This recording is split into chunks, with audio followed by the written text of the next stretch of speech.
Shqipëria po konsolidon gjithnjë më shumë pozicionin e saj si një nga destinacionet më të favorshme për turizmin me kamping. Falkosove të ulta, natyrës së larmishme dhe interesit në rritje nga turistët vendas dhe të huaj. Nga Bregdeti i Jonit dhe Adriatiku deri te zonat malore, kampingjet po shndrohen në një alternativë gjithnjë më të preferuar për pushuesit që kërkojnë një eksperiencë më pranë natyrës dhe me kosto më të përballueshme. Vitet e fundit, krahas rritjes së numrit të turistëve që vizitojnë Shqipërinë, është shtuar edhe numri personave që zgjedhin kampingjet dhe format e ngjashme të akomodimit. Edhe viti 2025 u mbyll me rezultate pozitive për këtë sektor, ku numri i vizitorëve në kampingje shënoi rritje të ndjeshme, veçanërisht gjatë sezonit veror. Por si ka nisur viti 2026? Sipas të dhënave të publikuara nga Instat, deri në muajin maj, strukturat akomoduese të kategorisë kampingjet, rulot, tenda dhe akomodime të ngjashme ka regjistruar një ecuri më të mirë krahasuar me të njëjtën periudhë të një viti më parë. Rritja është bërë më e dukshme gjatë muajit maj, duke sinjalizuar një sezon vere me pritshmëri pozitive.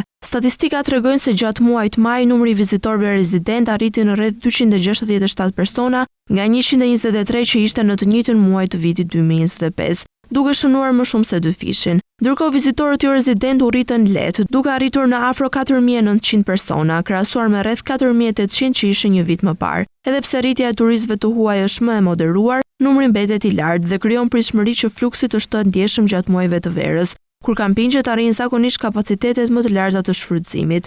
Avantazhi më i madh i Shqipërisë mbetet çmimi konkurrues. Sipas të dhënave të publikuara nga revista ndërkombëtare Camping Info, Shqipëria renditet si destinacioni me tarifën më të ulët për kamping në rajon. Mesatarisht një natë qëndrimi në kampingun shqiptar kushton rreth 14.18 euro, çmim dukshëm më i ulët se në vendet fqinje. Në Serbi një natë kampingu kushton mesatërisht 20.69 euro, në Bosnjë Hercegovinë rreth 18.60 euro, ndërsa në Maqedoninë e Veriut rreth 17.90 euro. Ky diferencim i çmimeve bën Shqipërinë një nga zgjedhjet gjithnjë më tërheqëse për turistët që kërkojnë pushime ekonomike pa hequr dorë nga bukuritë natyrore.